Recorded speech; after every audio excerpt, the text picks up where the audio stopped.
mga tiits. Kikita niyo itong bato.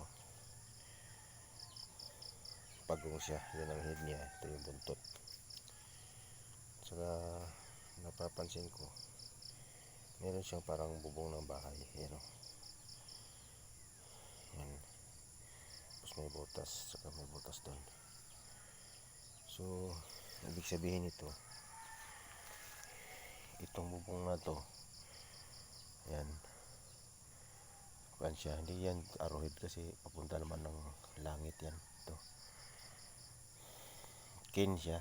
Kung titingnan mo yung kanji sa kin, ganun siya. Tapos may ganun, mayroon siyang dito, may ganun. So ibig sabihin ng kin, gold. So ganun. Tapos ito, mayroon siyang T. Yan o. So tunnel ang ibig sabihin. Tapos kung titingnan mo dito, pag ganun, pyramid siya. Ayan. Ito yung pinaka tulis niya. Tapos may 4 na kanto. Ayan, pyramid. Sa likod naman niya ay letter C. So tunneling siya. Tunnel, pintuan ng tunnel ito. Yan. So tapos ito, arrow. Yan. Katuro doon sa baba. Yan. Doon sa hinukay ko. Tinabunan ko ng hero kasi umulan. Para hindi mapasokan ng tubig. Tapos may dalawang buntot siya. Yung isang buntot paturo doon, may butas naman siya diyan, paturo doon. Tapos ito, pag ganun siya, pag ganun, ibig sabihin meron din siya doon siguro. Tapos ito, meron din doon. Yung isang ulo niya, ito yung ulo niya, turo naman siya doon.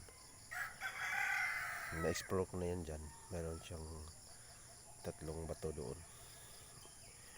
Meron din siyang laman. Masukal na kasi. At saka yamog. Yung mabasa yung mga dahon. Dahil umaga pa.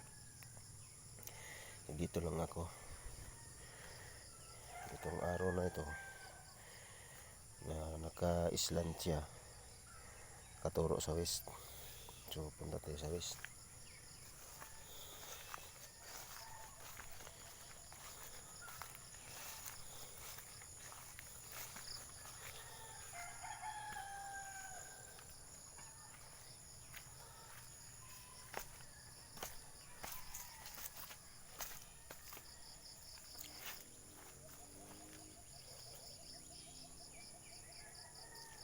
Ito yung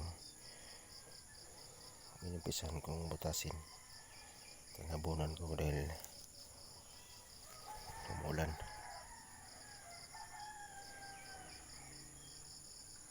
Yung bahay namin na sinira ng mga anay. Yan. Ito yung kubo namin at tinayo ko.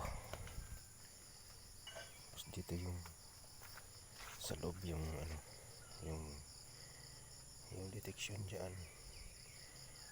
ay yung pala yung sign niya dyan natabunan na. Tapos dito yung detection, yung butas ko nun doon, ipaganon ko na lang, drifting na lang ang butas ko nun.